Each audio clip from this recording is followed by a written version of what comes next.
Boy. Today, we wanted to talk about how to make Kratos in D&D. We have some ideas. I have ideas that are far better than Wars. Whatever. Always better than Wars. Whatever. That's why I always win the votes. I definitely agree that I think the action surge would definitely be something that Kratos would have. I actually think, talking about it now, I think the base class, because you know when you multi-class you don't get everything from that class. I think the base class would definitely need to be fighter, just because you get all weapon proficiencies, you get all armor proficiencies, and I think that one early game probably would only go to level 2 for that action surge you were talking about, for kind of like that rage, but also including that barbarian to actually have rage and then have action surge. One cool thing that I think we should look into more is like the subclasses and what would align with Kratos. I think there's a spiritual one for barbarians, which would be, you know, like his dead daughter and wife that he killed, the ash on his body and the blood from them that stained his body. Maybe that you could tie in a little bit with the spiritual. He hears their voices, whatever it might be, has those visions. But definitely first 2 levels fighter to get that action surge. And then barbarian. Maybe paladin too, for some of that divine power. Yeah, you know, we wouldn't call it divine smite. It'd be Spartan's rage, but you definitely have to kind of work with your DM to kind of rewrite some of the stuff, to whether it's like the warpath for the paladins. Path of Vengeance. Yeah, or whatever. That's what my paladin is now, is a Path of Vengeance. Yeah, I think there's an actual warpath though, where it's like your main voyage is war. Yeah, like definitely. But being able to rewrite that divine smite into like Spartan's rage, having the weapon proficiencies, Blades of Chaos would be interesting. Of how to do that, because it'd be like a specialty weapon. It would. It'd almost be like a finesse weapon, though. Well, I was thinking range, but with like most range weapons you look at, they only are an extra square. You only get that 10 feet, so there could be a gap between the two, which I think would be pretty balanced.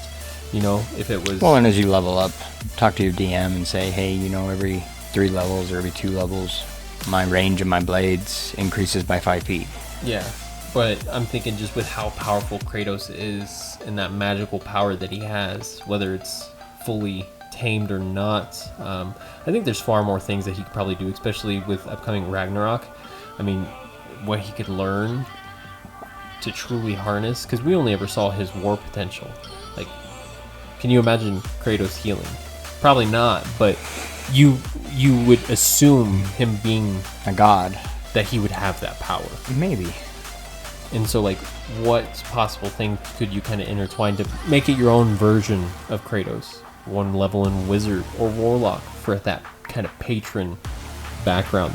I mean, you'll have divine powers and spells through Paladin. But, like, how can you take that a step further? Or with him already having spells, do you maybe take a level in Rogue?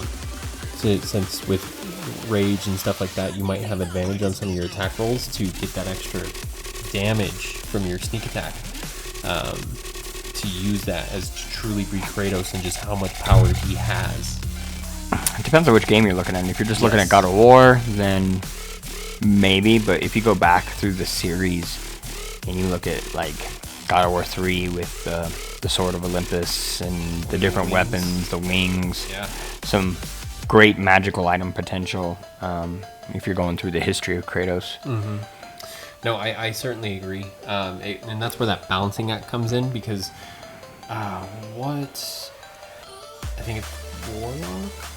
No, maybe not. Sorcerer? Like, there's some, Sorcerer, that I think it's the Dragon Bloodline or whatever. You get wings, and so maybe that's something you kind of spice up and throw in there, but then again, you kind of run out of levels at that point, because you think you got 2 in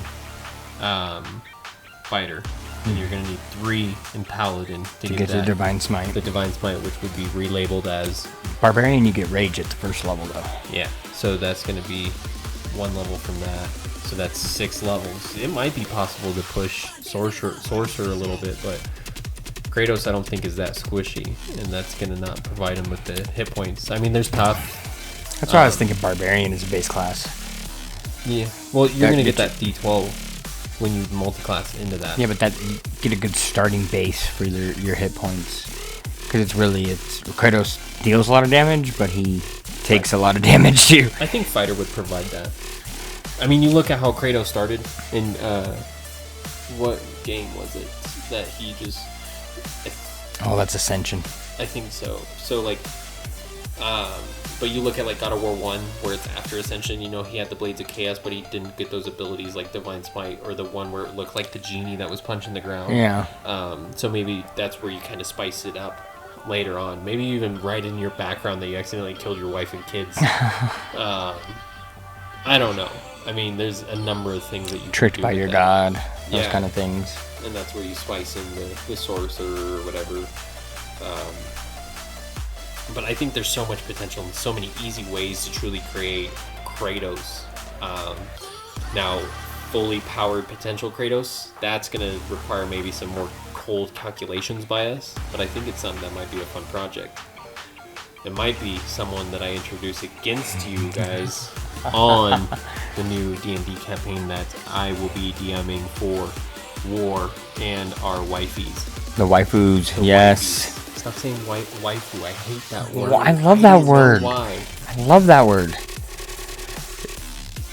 Yeah, but this has been Barrio. And War. We appreciate you. Have a wonderful day. We'll come back with more information on how to build Kratos.